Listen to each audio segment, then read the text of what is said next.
Hi, good afternoon or good morning, depending on your location, to everyone joining us on the regular quarterly webinar for the Foundation Review. I'm Terry Behrens. I'm the editor of the journal and the director of the Institute for Foundation and Donor Learning, and will be moderating today's webinar. We're delighted that this webinar is co-sponsored by the Grantmakers for Effective Organization. I'm going to go through a few housekeeping items before we begin. First, if you have any technical glitches during the webinar, please contact our webinar platform provider directly. You might want to just jot that phone number down in case you have any difficulties over the course of the webinar. We typically do not, but you never know, so you might want to just jot that down. Today we'll be going over some, again, as I mentioned, some housekeeping items. I will be introducing our speakers, and we have 4 speakers today. And then we'll get into the heart of the webinar, and we will allow plenty of time for Q&A at the end. Everyone's phone lines are muted so that we can have the best quality audio for the day. Please use the chat function to communicate. If you move your cursor to the top of the window, you'll see a chat window. We'd encourage you to, at any point, send in any questions or comments that you have via chat, and then we will discuss those at the end. If there are any that seem to require urgent response, I will interrupt and ask those during the course of the webinar. But again, send them in at any time, and we will focus on those later in the webinar. The webinar is being recorded, as you no doubt heard, and we will send a private YouTube link to everyone who is registered for the webinar, along with copies of the slides. So this webinar is based on our Volume 8, Issue 2 of the Foundation Review. We had 2 articles and a very lengthy substantive appendix. Doug Easterling and Allison Metz contributed Getting Real with Strategy, Insights from Implementation Science, and then Using Implementation Science to Translate Foundation Strategy. There was also the appendix that gave an example of a program officer profile. All of those are available open access, thanks to the sponsorship of the Foundation, and those are available at the link you see on your screen. So please feel free to access, download those articles, and share with your networks. Our speakers today are Doug Easterling from Wake Forest University, and where he is a professor in social science and health policy. Allison Metz, who is the director of the National Implementation Research Network, as well as a senior scientist at the Frank Porter Graham Child Development Institute at UNC Chapel Hill. Alan Smart, Vice President of Programs at the Kate B. Reynolds Charitable Trust. And Tom Kelly, who is Vice President of Knowledge, Evaluation, and Learning at the Hawaii Community Foundation. And he has had some experience in implementing some implementation science principles in his work, and will offer another perspective. Before we actually begin hearing from our speakers, we'd like to get a little bit of a sense of who is on the line. So we'd ask you to take a moment to go ahead and select the answer that best represents the organization that you are part of.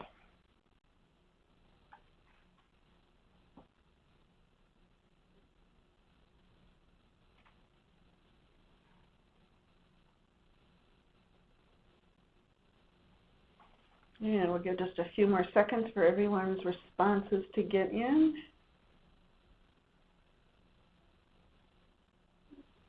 And we'll go ahead and see who we have on the call. So we have about a third of the folks on the call are from private foundations, and then we have some folks from community, family, and corporate foundations, about a quarter from the university, and a few from consulting firm or other.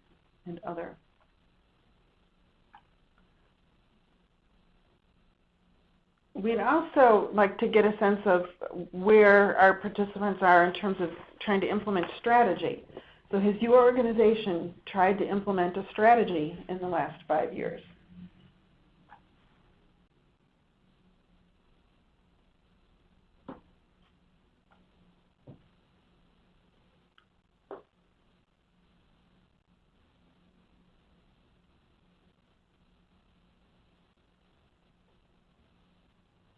Okay, and we'll see the results. And we have over 3/4 have had the experience of trying to be part of an organization that's tried to implement a strategy in the last 5 years. And strategy implementation obviously stretches across all types of organizations. So this webinar is going to be relevant no matter what kind of organization or foundation you're with. And then finally, we'd like to get a sense of your understanding, knowledge of implementation science concepts. So I'd like you to select the answer that best describes your level of familiarity.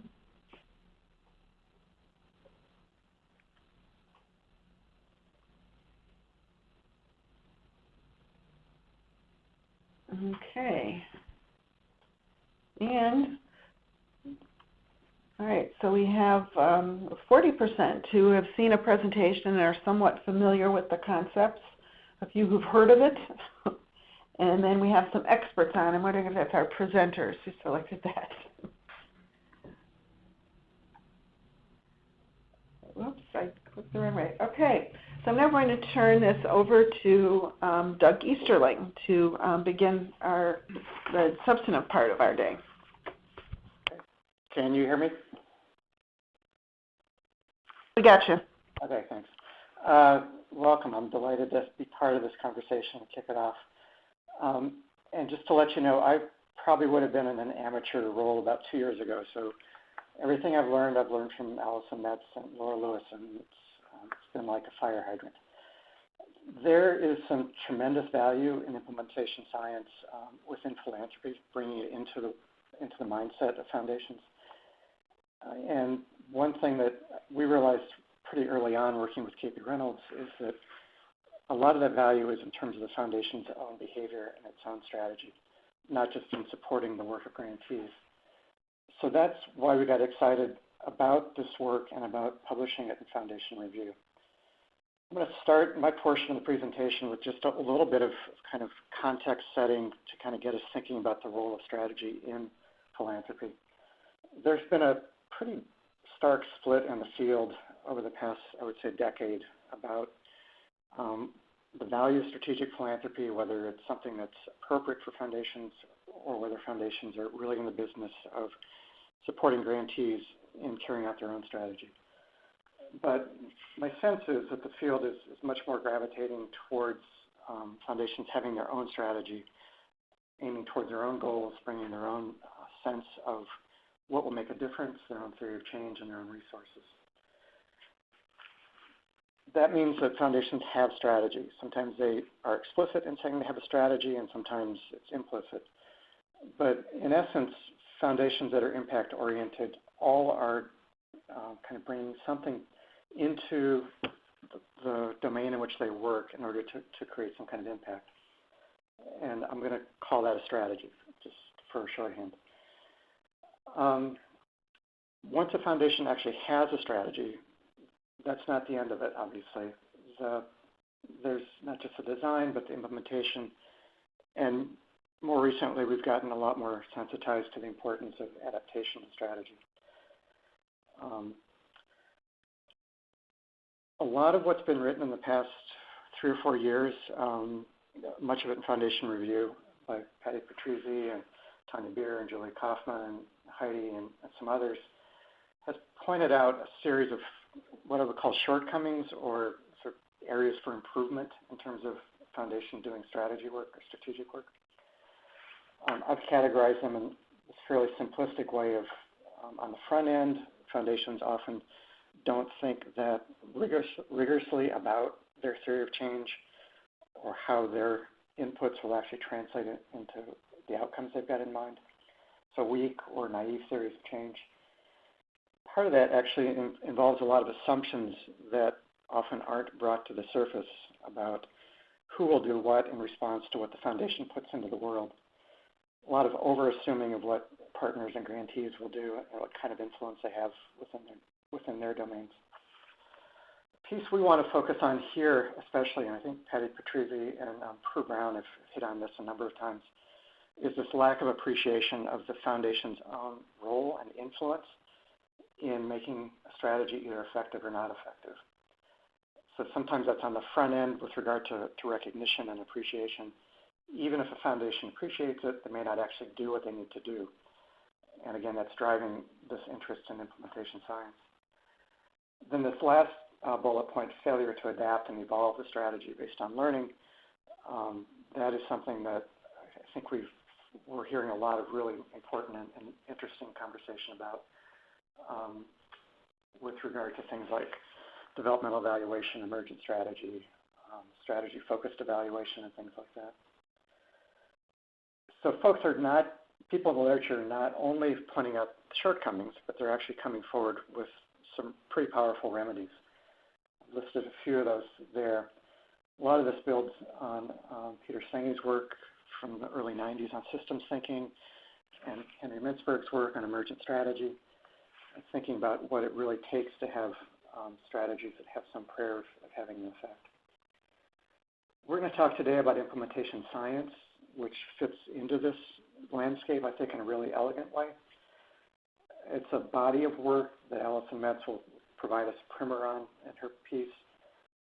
And we're going to focus on two specific tools from implementation science, practice profile, and what's called an implementation drivers analysis. And we'll hear more about that in a few minutes.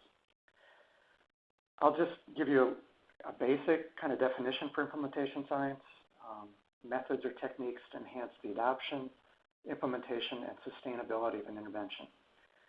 And that's become fairly well recognized in the literature. If we think of philanthropy, the role of implementation science is really about getting real with strategy.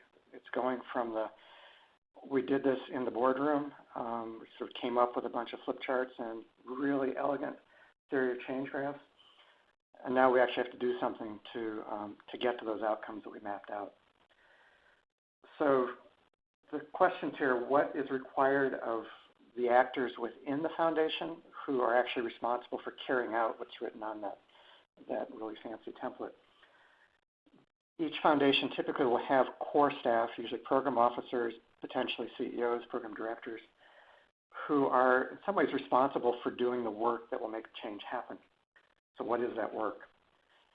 And then beyond translating into specific functions and activities on the part of actors, all the other work that needs to happen inside the foundation to set a context, make it in some ways a hospitable place to do the strategy.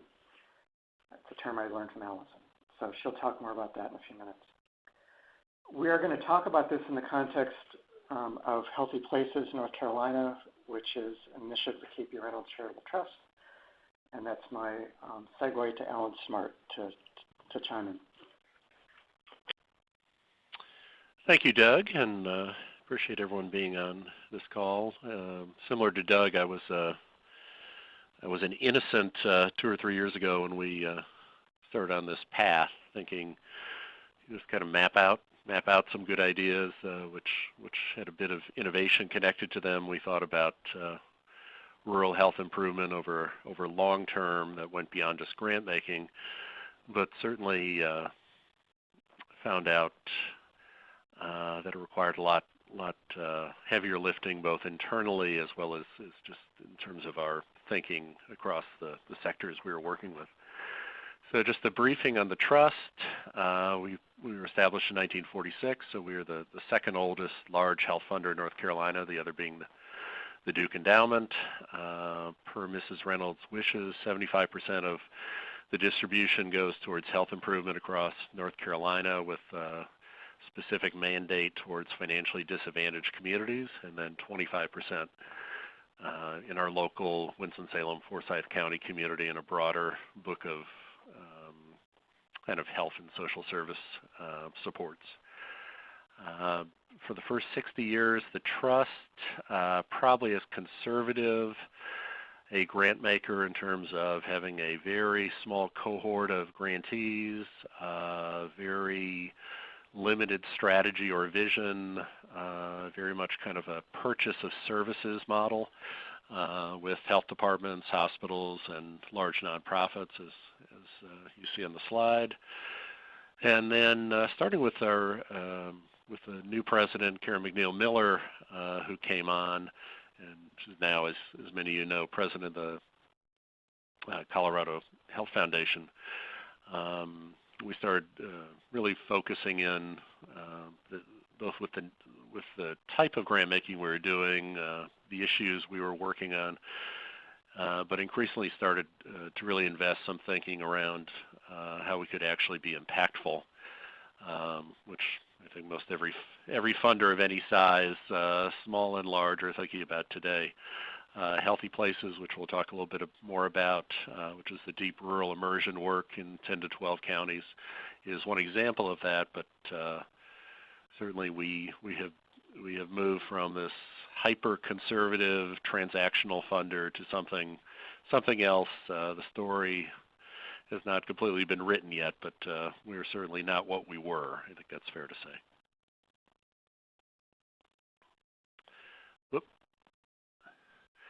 So Healthy Places, as I mentioned, 10 to 12 rural economically challenged counties. We're going to support each of these counties for 10 to 12 years. We're going to have hubs in the west, central, and far eastern part of the state, far east being where there's tremendous flood impact right now, and total investment of at least $100 million, which is about half our payout over the next 10 to 15 years. Key components of the Healthy Places strategy, and this is all very, very different for us, and I'll provide just some brief commentary on the things that really seem to resonate with people in the community side. The long-term investment and commitment to each Healthy Places county. So if there's anything we've heard back from people on the ground, the idea that mistakes can be made, risks can be taken, because we're not going anywhere if you're not having big victories out of the box, has been really significant to these local rural counties, which have often been overlooked. We very specifically set on a path of not forming a coordinating body or coalition. North Carolina, like a lot of states, has a whole history of these kind of public health, community health coalitions, most of which were underfunded, underthought, under-implemented. And so we wanted something that clearly signaled to people that it was a new day. Thirdly, the trust program officer is playing a central role. And as Terry mentioned, there's a large appendix in the foundation review that really lays that out, and Allison will also touch upon that. We're calling this the cultivator model. So very much researcher, listener, identifying opportunities rather than a traditional program officer role of reading proposals or presenting more prescriptive ideas that they hope people will respond to. Grant making, certainly important to the Healthy Places strategy in terms of creating some incentives to encourage some risk taking, but not the be-all, end-all. Joined with a number of state and national partner organizations, and in a number of cases have asked them to kind of recreate the type of work they do. They've often had never worked deeply in rural communities or had a very prescriptive model of their own that we're asking them to adapt. And then the follow-up to the program officer work being the creation of these regional intermediary organizations, which we call rural support organizations, RSOs, to provide long-term support as the program officers move from their intensive engagement to more of a management role as the program officers move on to new counties. We're up to, as I said, 7 counties now, and we'll have 10 to 12 when we're all full about 18 months from now. Excuse me. So major changes for the trust. So the investment in rural communities with a modest nonprofit infrastructure. So just the demands on the trust to identify new grantees, non-traditional grantees that went well beyond our well-known kind of cohort of healthcare institutions, and probably went well beyond the cohort of organizations that were even on the radar of other funders, whether they be education funders or economic development funders. So really developing and identifying a whole different group of nonprofit and governmental players that we had never been engaged with. As I said, going beyond the health institutions that we had been really almost inextricably tied to for the last 60 years. Really a commitment to working with both grantees and then other organizations as well as other individuals who will never be grantees. So very different from the program officers being very focused on their portfolio of grantees or prospective grantees. Moving the program officers from being episodically out of the office for a couple days a month or 0 days a month, but then maybe 3 or 4 days a month in the following month, to a solid 8 to 10 days out of the office each month. And then the interactions are absolutely year-round, not just during the grant application period, which we have a fairly traditional 2 times a year grant application cycle with its own markers and milestones. That's just kind of part of the ongoing work. When I first came to the trust 10 years ago, that the entirety of the culture of the trust revolved around running the 2 grant cycles, and so we've moved away as far as we can from that, hopefully in service to the communities we're engaged with. So the implications, very new roles, expectations, competencies for the program officers. I mean, the first question often when we're interviewing for new program officers after they've kind of gotten the run through on what some of the expectations are, is how am I going to be evaluated on this? This is so different than a traditional program officer role where you might be evaluated on kind of the whether grants were good or bad, or whether the grantees were compliant or not. This is really evaluating the program officers on a whole different set of metrics in terms of really being kind of a creative, analytical, stimulating innovation, stimulating opportunity in communities. And the demands on the foundation internally, Grantmakers for Effective Organizations likes to talk about internal culture. In this slide, we use the terms procedures, structures, and policies.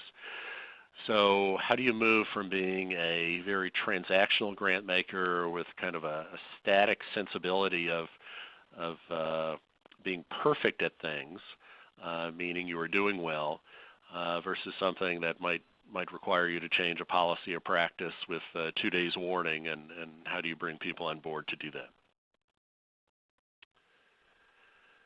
So one of the first things we recognized was we need a lot of help to do this. So just Alan Smart kind of iterating this out of his head and telling program officers what to do was by no means going to get us there. So we relatively quickly engaged the National Implementation Research Network and Allison Metz, located at University of North Carolina, Chapel Hill. Initially, we really talked to them about kind of evaluation and kind of how to implement best practice, evidence-based practice and protocols and programs. And we really came around to a much different relationship, which was about really defining and refining in a very dynamic way what we were doing, what was required to be done, and being kind of a scientific documenter of what needed to happen going forward in terms of both the program officer behavior as well as the behavior of the trust in general. I think now I am going to turn it over to Allison, who is going to take us through the implementation science side. So hopefully that was helpful to just get a little bit of grounding on the healthy places part.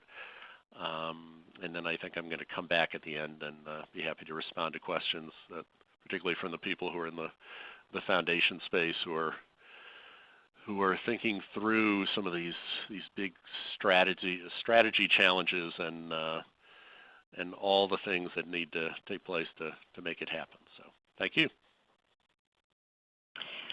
Great. Thanks so much, Alan and Doug, for kicking things off. And I think you foreshadowed a lot of the implementation science concepts very well in going through, so you set me up nicely, and I appreciate that. It was a good reminder, Alan, that last slide you had around our first conversations around how we might apply implementation science at really program or grantee level, and which is, I think, where it is typically employed. But for us, after those initial conversations, realizing that implementation science could really play a role at the foundation level, at the level of rolling out the foundation strategy. So I want to start off with this slide and talking a bit about implementation science in terms of defining it in general terms, and then giving some examples around how this was applied at the foundation level and specifically with the HPNC strategy. So implementation science is really concerned with what it takes for a strategy or a practice or an innovation to produce value, to be able to improve outcomes for the populations that it's seeking to benefit. The complexity of implementation science, we summarize that by this following formula. So really thinking about the effective practices that are being implemented. In this case, we're thinking of those practices as the HPNC strategy. But the strategy alone will not lead to those intended benefits, and that it really takes a combination of the strategy itself along with effective implementation and enabling context. And so what I want to do is think about each aspect of the top row of that formula and dismantle them a little bit in terms of how they were applied with the HPNC strategy. So when we think about effective practices, of course, we are concerned with the level of evidence or research that undergirds the strategy or practice itself. So what do we know about this strategy? Is this a good idea for us to test out with the population that we work with? But we're also incredibly concerned with whether that practice is matched to need and whether there is a high level of fit and feasibility to implement that practice. So two things that I want to emphasize on this slide related to effective practice and how that really helped to guide our work with the KB Reynolds Foundation around their HPNC strategy was asking a couple key questions in terms of how well defined is this new way of work, and then whose practice are we changing with this new strategy. So if we think about how well defined is the new way of work, we want to understand whether or not we have been able to identify the theoretical or the guiding principles for the strategy. So this would be the way of work, and whether or not we've identified those core functions or core activities that will need to be completed for this new way of work to come to life. So we're very concerned really specifically with the saying and doing of the practice. So have we defined it at a level that we can behaviorally anchor the practice and know whether it's actually happening or not happening? And then we want to think about whose practice needs to change to support this aligned approach to strategy. And so oftentimes when there's a strategy that's being implemented by a foundation, we're thinking about how recipients of grantee funding might need to change their practices to align with the strategy. Here we've kind of flipped that logic, and we're talking about what I think both Doug and Alan teed up nicely, which was how does the practice of the foundation itself need to change? So at the level of saying and doing, what are staff and program officers and leaders at the foundation doing differently every day to bring that strategy to life? So as we sought answers to those initial questions, we understood that it was in many ways the role of the program officer shifting quite a bit, as Alan just described. And this was very different, and we had program officers at the foundation that had been doing the previous way of work, and we're now going to be doing a new way of work. That way of work had been described in general terms as it was an emerging strategy, but that we needed to take the time to really identify those essential functions, again, at that level of saying and doing. So we employed a practice profile methodology and moved through several steps, which included a scoping review where we assessed what the literature says about program officer competencies, looking at tangential literature around, community organizing or mobilization, thinking about the role of the program officer in different ways, interviewing program officers to understand what they were doing as part of this new way of work and where they still had questions, and conducting a document review. So everything that the trust had put together around this new strategy to systematically review those documents and start to extract those potential essential functions. So through the scoping review, the interviews, and the document review, we started to define what those essential functions would be, and they are on this slide right here that you see. And there were 10 essential functions that were defined. We went through a vetting and consensus building process with the program officers as well as with the trust at large in terms of being able to really clearly identify these essential functions and really stabilize this as the PO profile that we would be working with. This is a really important step so that we could then support the program officers to actually implement these essential functions over time and to improve their work. I want to note that in the middle, you can see kind of 3 phases of work: explore, initiate action, and learn together. When we identified the functions first, but also understood that it was a developmental process for the program officers with their work in the communities. And so over time, we were able to start to align functions with certain phases of work. It didn't mean that program officers wouldn't be using all functions across all phases, but that we came to learn that there were certain functions that were more salient at different phases of the work, and that was an important piece for us to understand to effectively support program officers.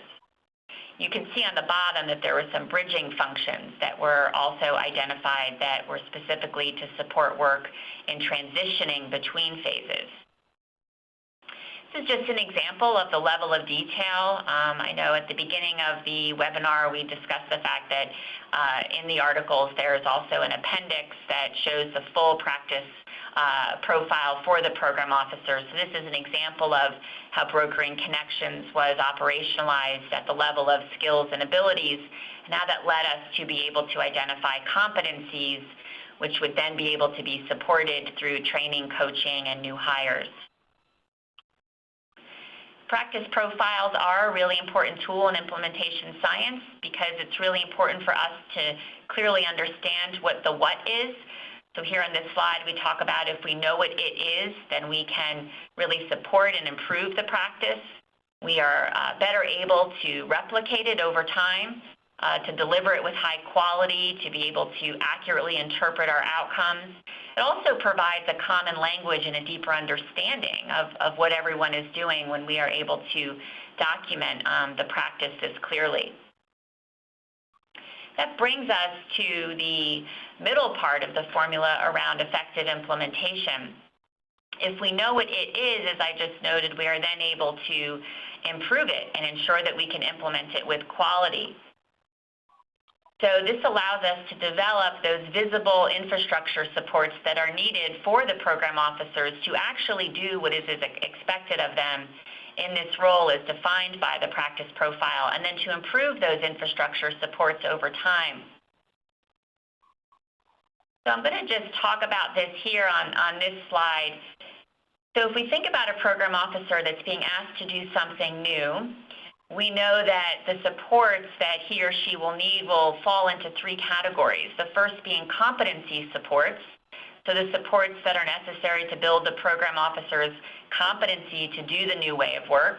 And we know that on the organizational side at the trust, that there needs to be supports put in place to ensure that we are effectively using data and have administrative practices, as well as larger systems and stakeholder work that will support the grantees to do this.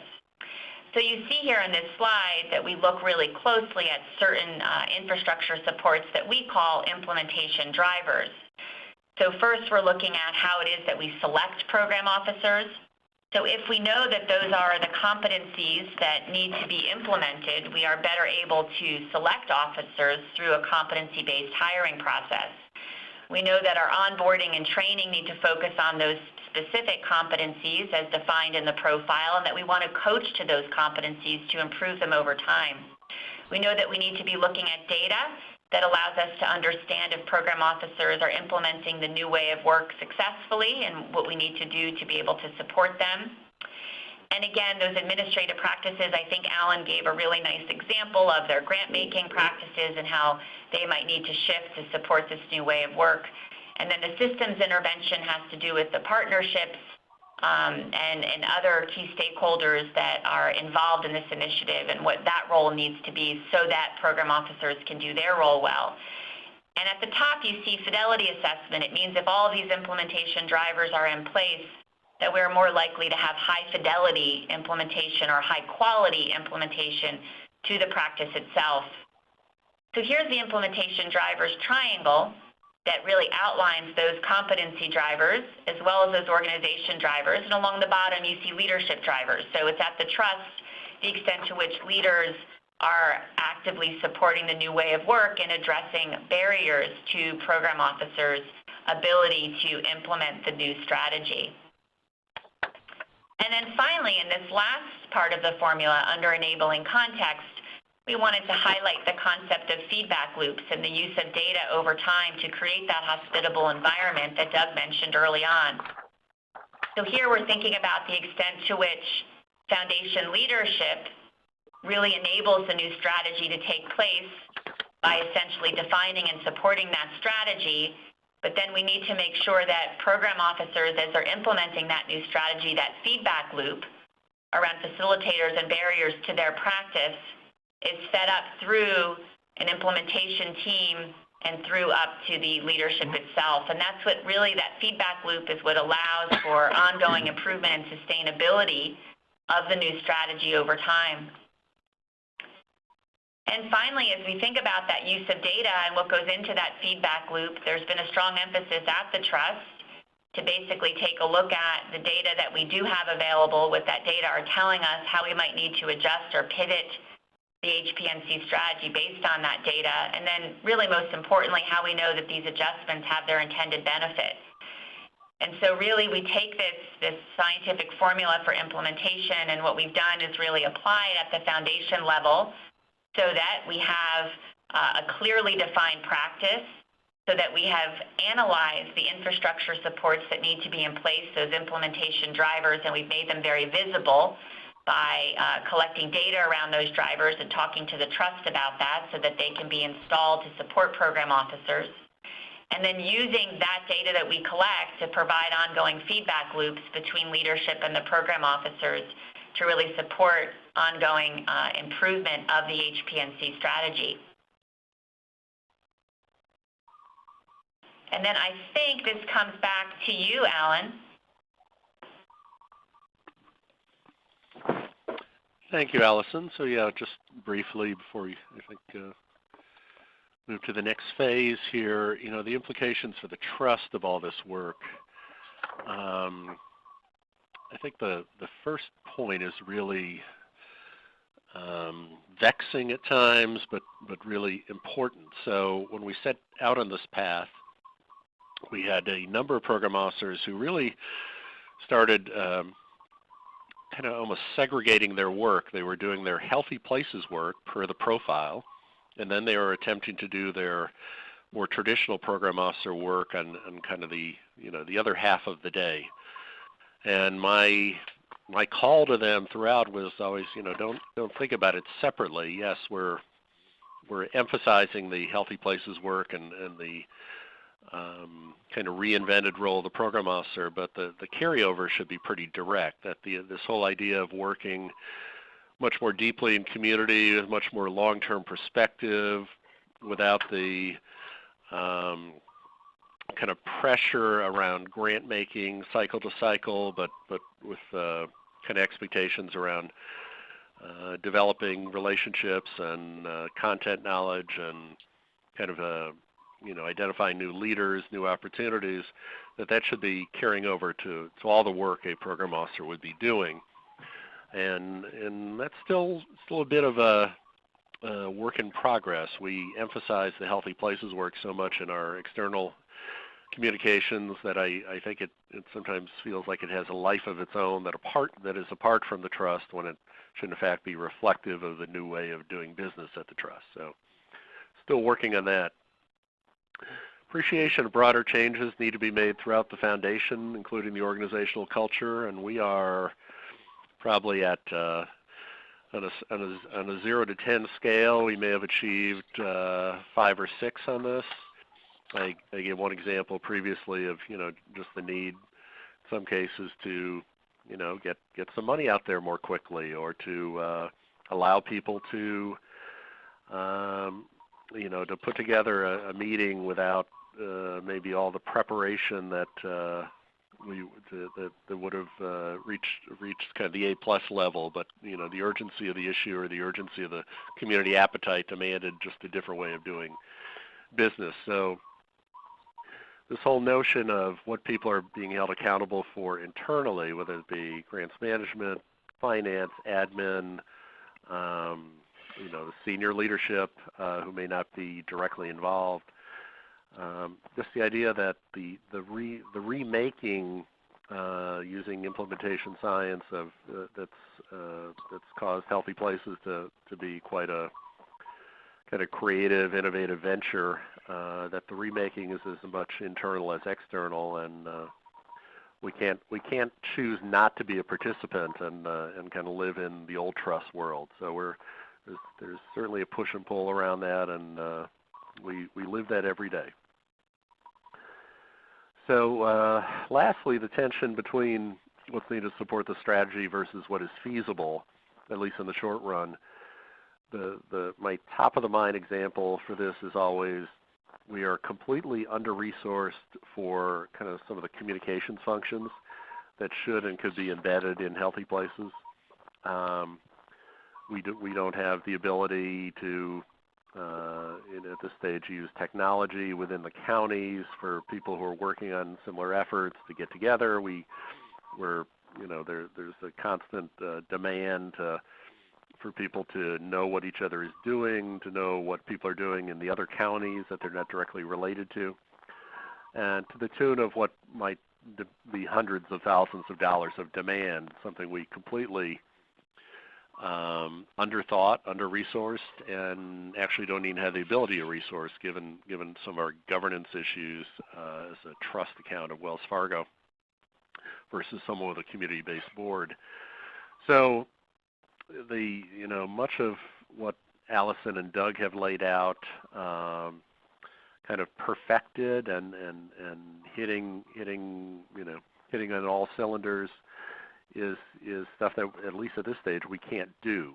So there is this tension between the program officers feeling the demands being placed upon them to be different, to reinvent, to be all in, to be really embedded and living, breathing their communities, and them needing supports that in some cases we are unable to provide. So we're consistently trying to prioritize where we can and respond in ways that meet the community's priorities, and as they match with the program officers, rather than just the program officers' priorities of what they might be more comfortable with or what they might feel will accelerate their work. So that's kind of just always being mindful of the demands and needs on the community side rather than the trust staff. And then I think we're at the... Yeah, okay, thanks so much. Appreciate that great overview from all of you. I'm going to invite Tom Kelly, who's as I said earlier, the Hawaii Community Foundation, and they have also been doing some work with implementation science principles. So I'd like to invite Tom to offer some comments about your own experience and how it may be similar or different to the experience of the Kate B. Reynolds Trust. Tom? Excellent. Thank you. And thank you, everyone. First, I do think Terry and the review asked me to be a discussant because I've not just experimented with implementation both before coming to Hawaii, but also here at the Community Foundation. But I often am a pretty loud complainer about the lack of attention to implementation, particularly in community initiatives. I think the trust work here with UNC Wake Forest should really be paid attention to by foundations. The use of practice profiles is something which the field struggles with in terms of defining what is it, in fact, that a program officer does. Most foundation staff come to this work through nonprofit or government-related initiatives, but don't understand quite that the work of a foundation is different. And as Doug pointed earlier, it's about influence, and it's about how a foundation uses their influence in part of strategy and in service of strategy. It's why the Johnson Center, NGO, and Grantcraft are all very important to not only help people with their grantsmanship, but understand these more complicated ways of working, particularly working with not just traditional grantees, but often partners to whom we're not giving any money and therefore don't have the same sense of traditional relationship of a funder to a grantee. Grantcraft's roles at work, the TCC group's program officer competency framework are other tools that support this. And I think it's important for people to realize that defining these competencies and the practice profiles, as you've heard in this example, is the first step, but it's about monitoring and making sure that we're consistent. At the Community Foundation, we did begin, and as Allison pointed out, mostly paying attention to grantees about their implementation, and not simply in terms of a process evaluation, but very specifically about their management and implementation within school reform. And we used the Michael Barber delivery model to help the grantees, in this case middle schools, think very carefully around what are the different school reform strategies they're implementing. And during that process, we recognized that the complexity of what the foundation was attempting to do could benefit a lot from actually applying an implementation, both assessment and framework, to our own work. And this has included using them in quarterly assessments and those feedback loops that Allison pointed out. So we actually spend time with our program officers using a model,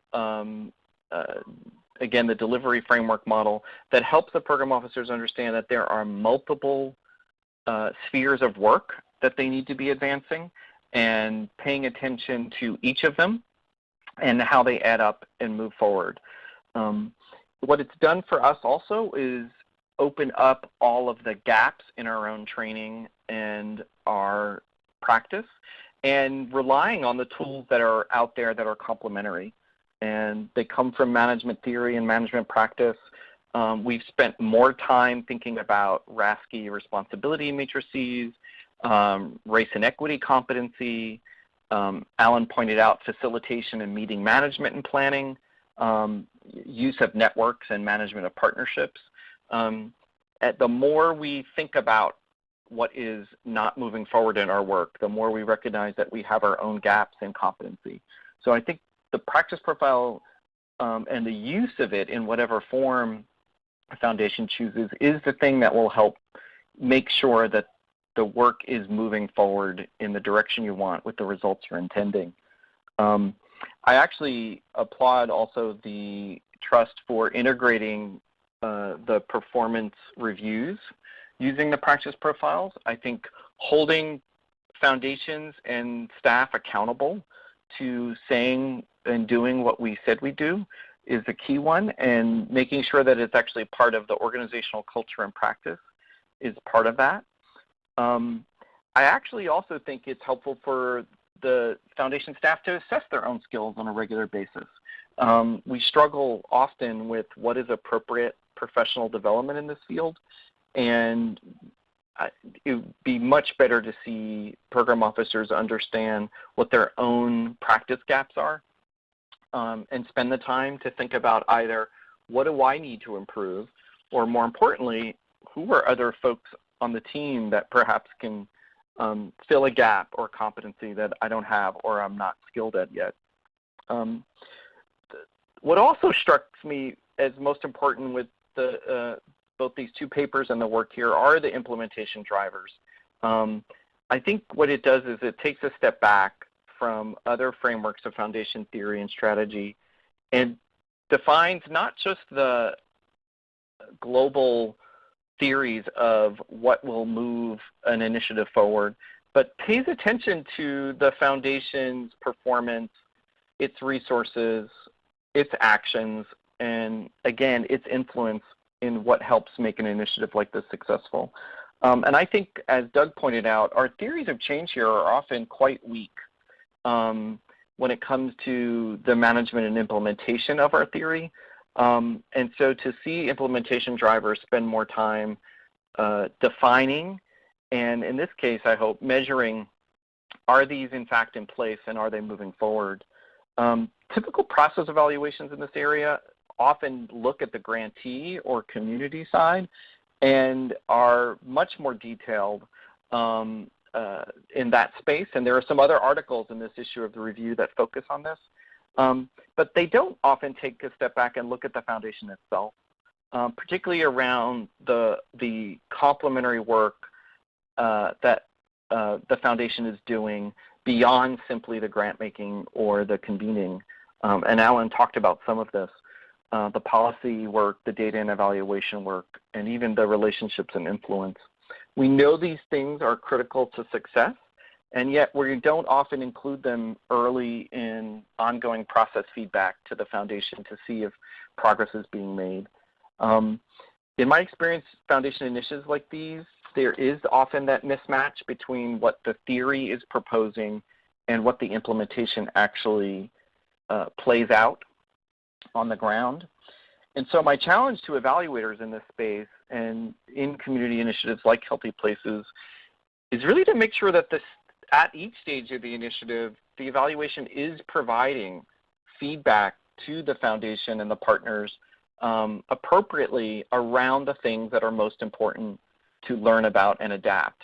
And so the implementation drivers for me are those critical elements that should be included in process or implementation evaluation. And they're often neglected. And you can look at a lot of literature and not see people paying attention to these in a way that could actually be helpful. And as Allison pointed out, that regular feedback is really necessary, not just for adaptation, but to make sure that an initiative actually stays on track. I thought I would just end with a couple of questions that all this work prompts for me. And I know there will be other questions from the audience, and we do want to hear all of them. I think in the trust experience of both hiring new staff, I think foundations often are both hiring staff and working with current staff at the same time. And so I am interested not just in the how do we find folks to do this work better, but what are the professional development challenges of working with the current staff we have, and how can we use the practice profiles to help us define and implement better professional development in our field, particularly to help program officers gain the competencies that actually align with strategy. Because to be fair, foundations have often multiple strategies over time, and we either be hiring people constantly or having to strengthen the capacities of the folks inside. Similarly, I wonder not simply about the individual practice, but what does it mean to have a team practice profile where we need complementary skill sets on a team, and how might we use that, the individual practice profile as a way to think about what do we need in terms of a team, and how do we actually make sure that our team is fully competent. And then finally, for both the practice profiles and the implementation drivers, I'm really interested to know how our grantees or our initiative partners in the community can and should contribute to the development of the profiles, but also how do they play a role in the assessment to ensure mutual accountability. I think we can define these things inside the foundation, but it would be extraordinarily helpful to know, are we in the same agreement, both in terms of not just principle, but in terms of what's important in terms of implementation success. But I was very happy to see these articles. I think this field has not spent enough time thinking hard around a value implementation, and I really do hope others gain as much as I did from reading both of these. Great, thanks so much, Tom. I really appreciate your comments. And let me ask our panel, Doug, Allison, Alan, if you'd like to address the questions you raised. So let's start with professional development for grant makers and how you identify the skills that were needed. And, you know, that challenge of, you know, continually changing strategies. How do you make sure skills are kept up to date? Alan, you want to take a crack at that, or Allison? Yeah, I'm gonna defer to Allison on this one, since we've had a formal structure in place that I think has worked very well. I think a kind of caveat before that, though, and Tom's really highlighting something I hadn't thought about in a while. We've certainly had experience with program officers, both who were already here when we kind of changed their role, as well as those we brought on, who really interpreted the Healthy Places work and the kind of the reinvention of the program officer role as one that was almost dominated by this idea of being in the community more, as if that was kind of the be-all, end-all. And so the profile and the work that Allison is going to kind of describe in terms of the coaching, I think has served us really well in terms of what you may hear, or what you may kind of take on because it's comfortable or you know, digestible. That now the important thing is to be, you know, more out of the office. Is actually you know, that's one piece of it, and it's a much more complex pursuit than that. But certainly we've been challenged by some of the program people who that they felt was really how they were going to be high performers and really in service to the community. So I'll let Allison give a more formal response. Sure, thanks, Alan. So once we had created the practice profile for the program officers, which again we created really in I think a highly collaborative fashion, we were convening a program officer learning collaborative that was convened in person once a month it was a half-day collaborative, as well as individual coaching sessions with each of the program officers that took place between learning collaboratives. The learning collaborative had a couple purposes.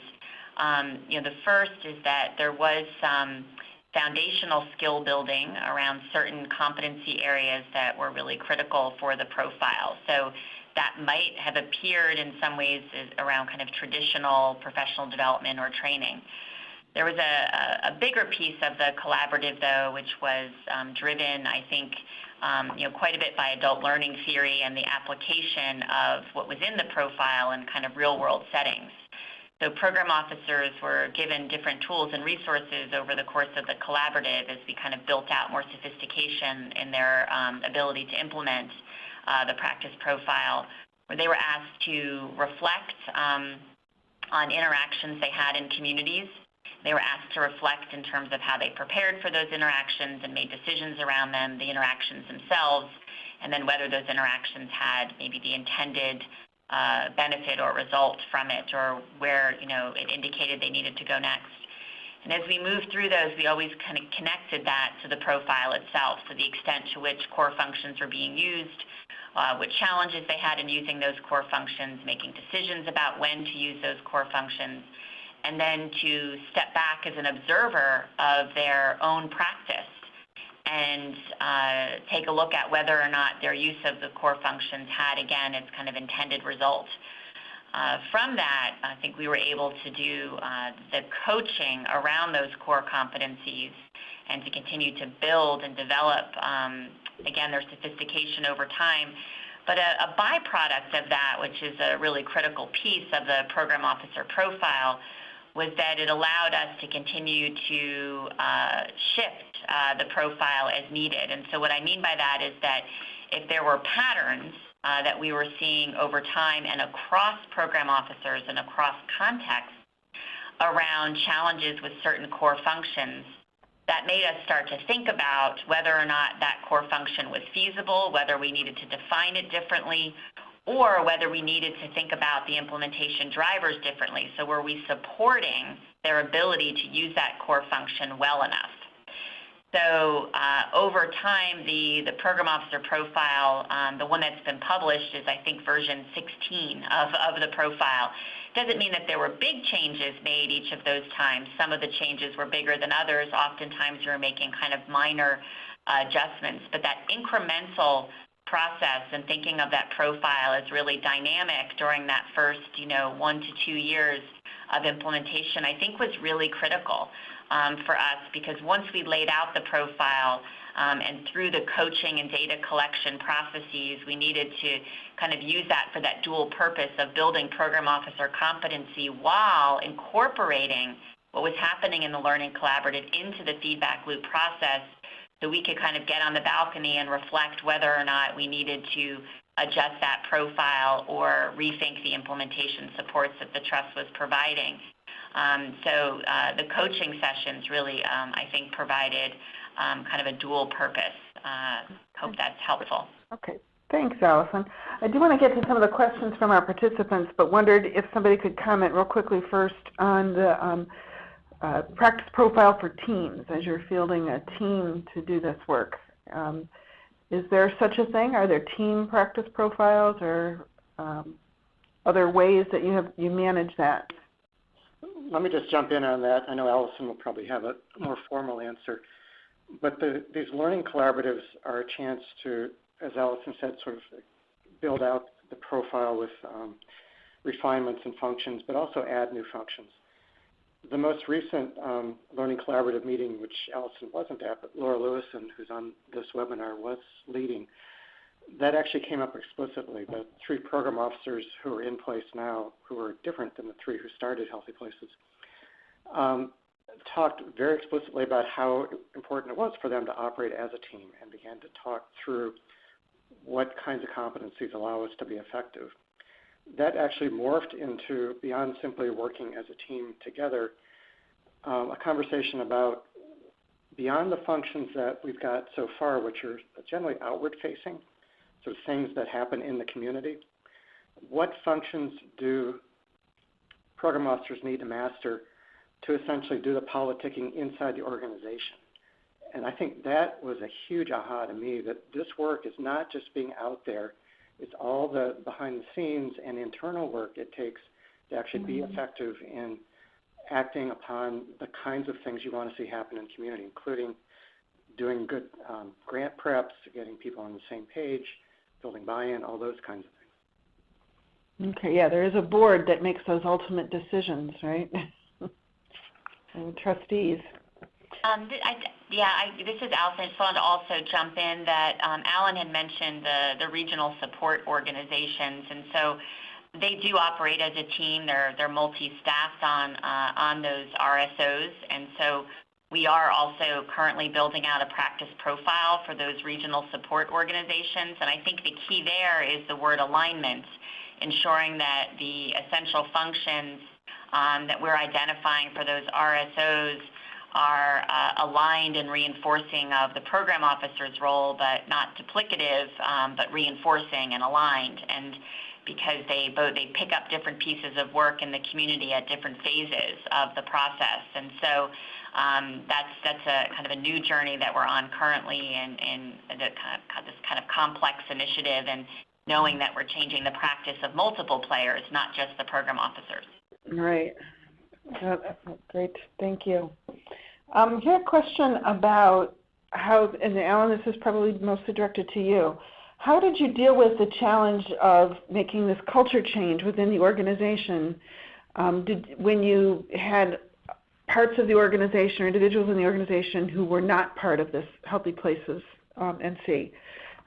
So how do you manage that shift when you have people who may feel like they're being left behind because they're not part of this exciting new venture? Did you get any kind of pushback from other parts of the organization? Yeah, I think we're still dealing with that. I think we have a new president who came out about 3 months ago who I think is very committed to kind of bringing maybe a few of the people who might be called outliers on board. That it's not really a choice at this stage. That this is not just about the Healthy Places work, but is a reinvention of really what it means to work at the trust, and both working as a team,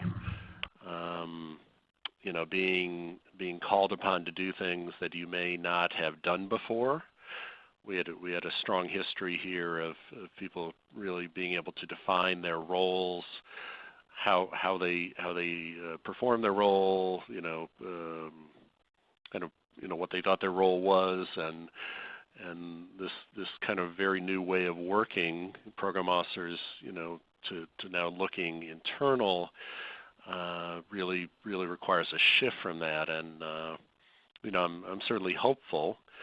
But we've also certainly had pushback of, that's I'm going to paraphrase, but kind of that's not what the trust, more or less, that's not what the trust is about. What you're doing is something that's the real trust is the transactional kind of more old school, revered institution with all the power dynamics that goes to that, and that's the trust they would prefer to be associated with. So we're certainly dealing with that every day.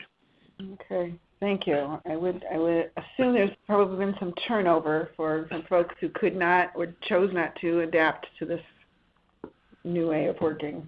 Yes. Mm-hmm. Yeah. Okay.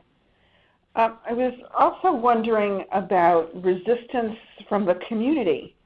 This is a more engaged and in some ways maybe more assertive role that program officers are playing. Different from the power dynamics, like, come make me happy and you get money, but it's a much more engaged role. What kind of feedback have you been getting from the communities that you've worked in so far around this different role? Yeah, I think Doug and Allison can certainly add to this, but I think that's in many ways been the most surprising piece to me. As much as over the last 10 or 15 years, there's been so much work done on trying to kind of diminish kind of some of the power dynamic stuff from foundations and how to work better in community and how to be responsive and better listeners. We certainly have leaders in all of these counties who would much prefer we kind of defined what their role should be, and that they would very much be able to respond to us and be a very traditional grant seeker.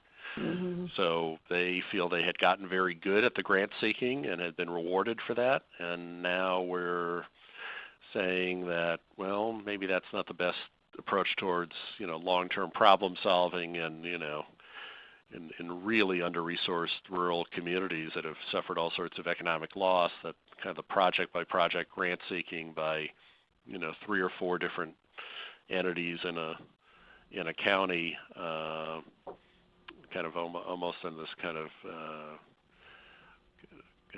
just this routine that just goes on for decades in some cases. Right.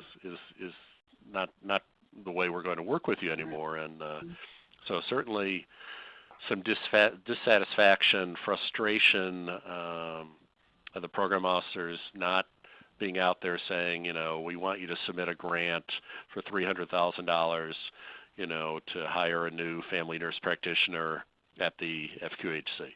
Right. Okay, very different model. So, Doug, go ahead. So one thing I would add to that is it sort of depends on their past experience with the trust or with foundations in general. And Healthy Places was designed to go into rural communities that often had very little experience. So in some of those more naive communities, I think you don't have as many of those core institutions that have a track record. You've got folks who actually kind of see this as a new day and new opportunity. That said, I think one thing we hear consistently across the board through the evaluation that the Duke University is doing is folks confused about kind of what the game is. They keep saying, well, what does the trust really want? What do they expect? Because they know there are rules to the game. And this is very much a kind of not only turning it upside down, but opening it up in ways that we're encouraging ideas that don't yet exist. And I think it takes a lot of faith for people in community to kind of stick with any kind of engagement with the foundation to kind of get to the point of, oh, now we actually have a solution. Okay, thanks. We got a question from a small foundation. If you are interested in using some of these implementation science tools, how would you recommend a small foundation get started with this?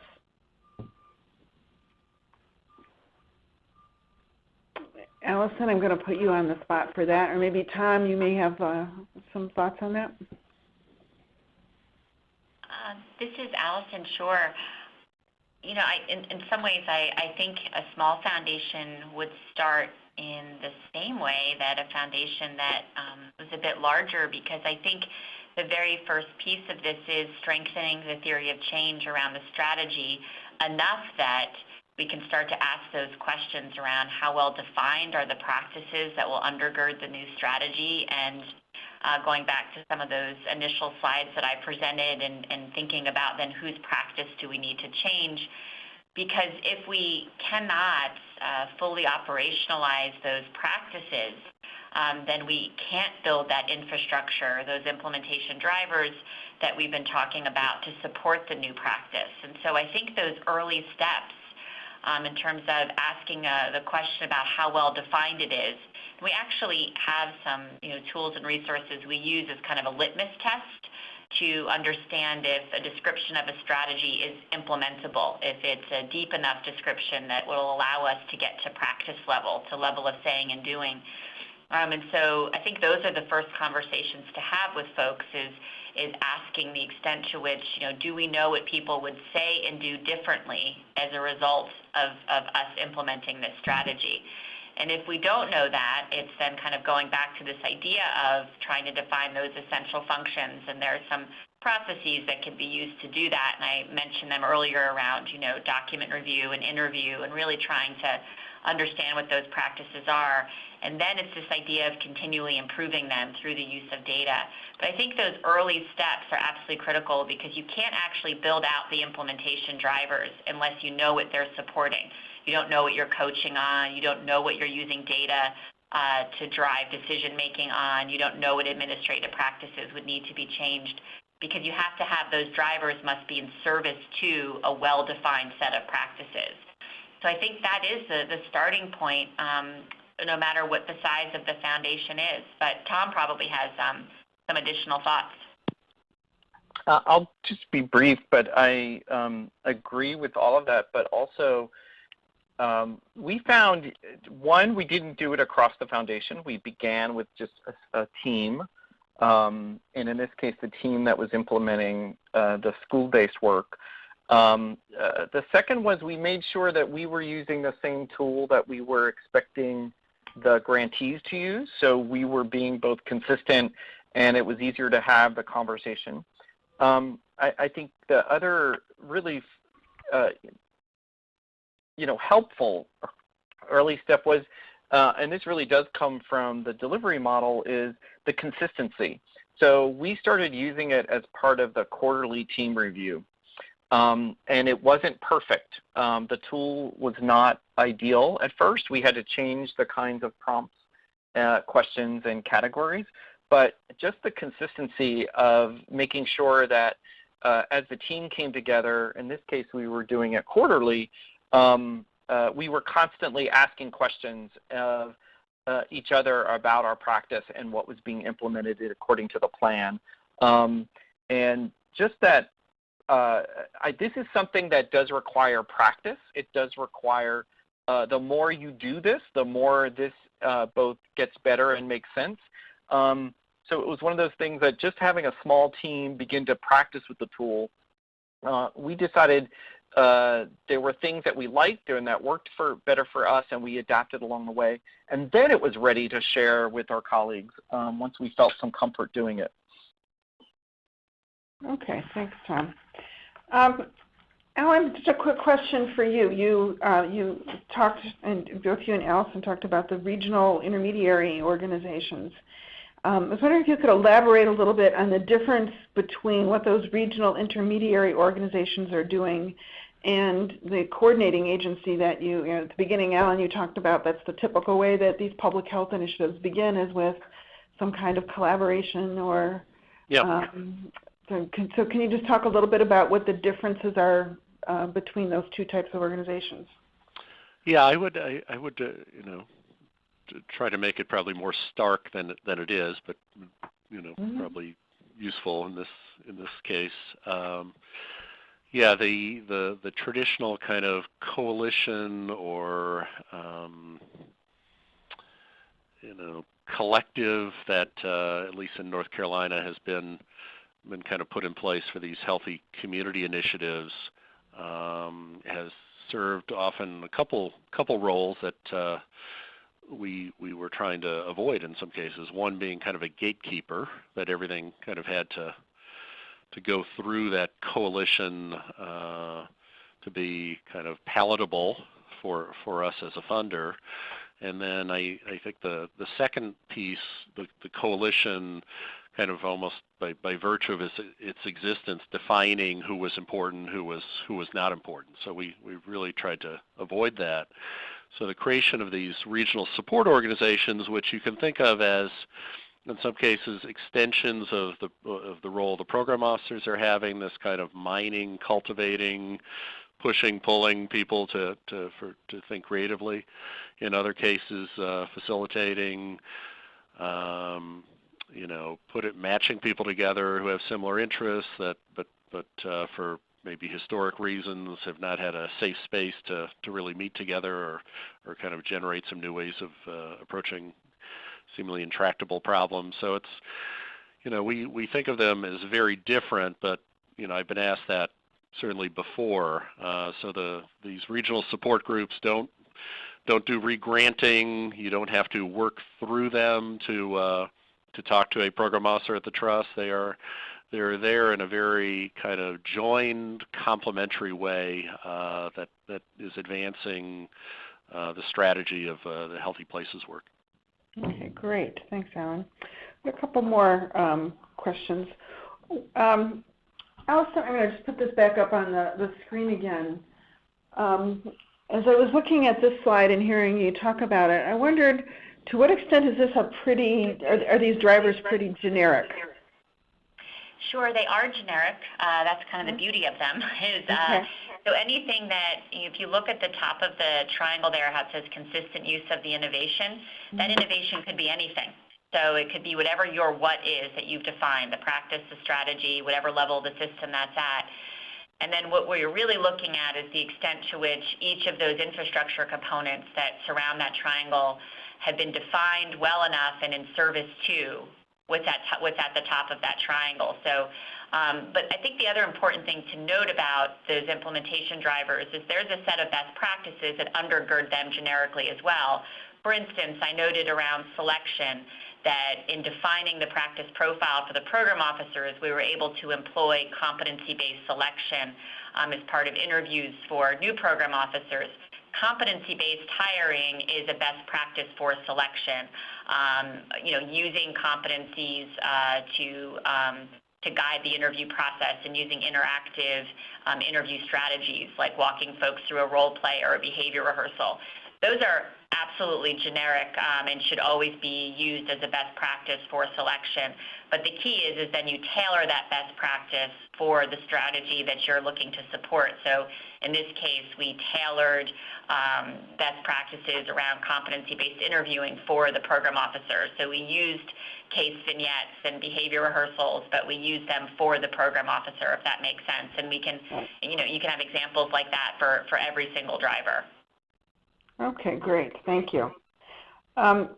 One final question that I wanted to pose is about the role of evaluation. You've all spoken about using data, using evaluation. I'd like to hear a little bit more about how that happens, like who's collecting data, how does it get reported back, and kind of overall what role does that function play as you're rolling out this process? I'm gonna defer to Doug as under his professional evaluator hat, and he can probably use the right terminology for this. Doug and Tom as our evaluator gurus on this call, and hoping that you can both jump in with it. Right. And I'm going to actually pick up on some things Tom mentioned in terms of sort of what isn't normally done within foundations, and it's a challenge, and even more of a challenge in something this complex. It's being able to evaluate, even just kind of monitor and assess what's being delivered by the foundation. So what are the foundation inputs? What do they look like when they're put out into community? Certainly we want to look at whether or not they're in alignment with the profile. But we want to go beyond that. We want to get a sense of what are the reactions. Are those responses to the program officer's interactions and behaviors in line with what the theory says should happen in order to get us to outcomes and impacts? So far, we've only gotten sort of self-report data back from the program officers through a process that NERN has used, developed for us. We have Duke sort of on the back end of this, looking at changes in community with regard to networks, organizational competency, new strategies, work becoming deeper, more connected. What we're still trying to actually figure out is how to weave together good assessment all the way through the theory of change in ways that the data come back and can drive both strategy implementation and strategy adaptation. I think this is the real world. It's kind of the Wild West of trying to actually do this work in a community setting where everything is dynamic and where the foundation is recognized as an active kind of ingredient and driver of the work. That just complicates the task for evaluation, not just in terms of measuring it, but integrating it with all the other forms data that come in. Tom?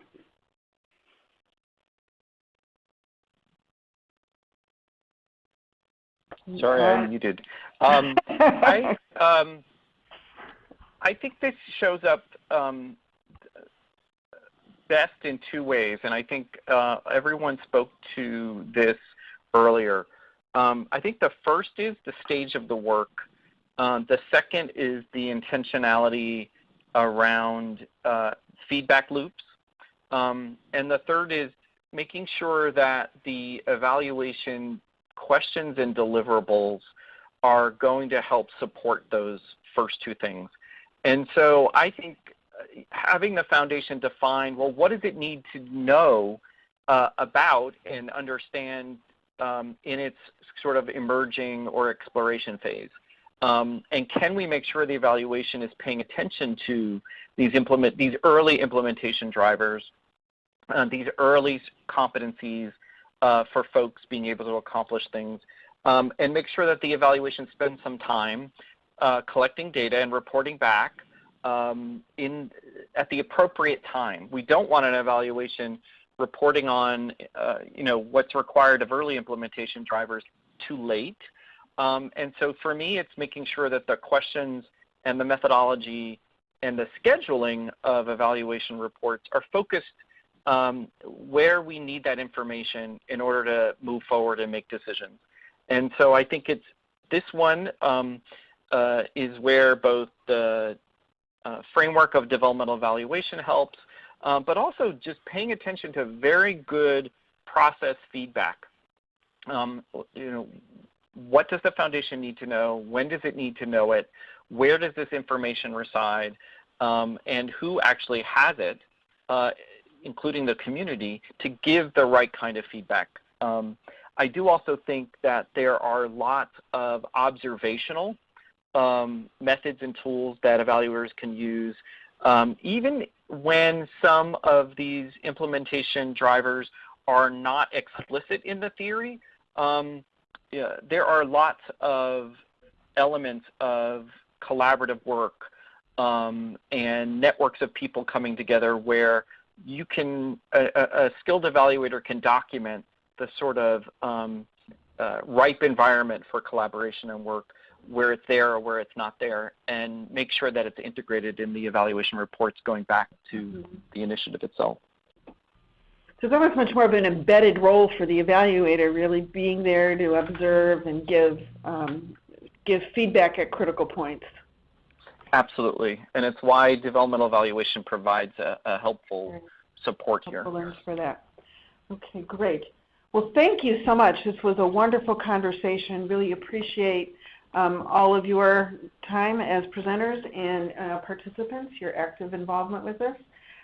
You will be, as I said at the beginning, we will be sharing copies of the slides and a link to the recording of this webinar to everyone who has registered.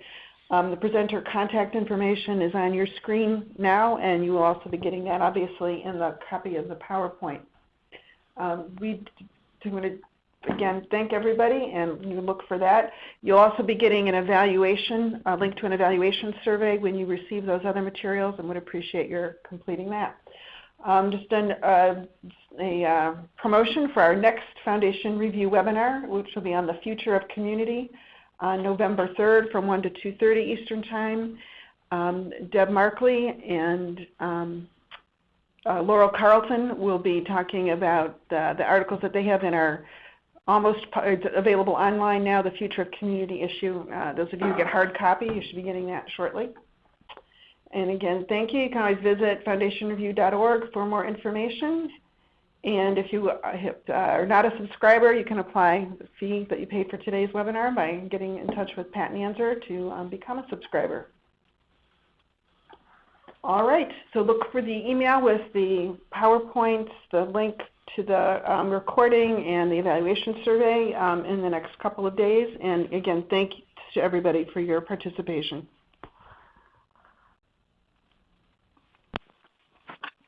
Okay, goodbye.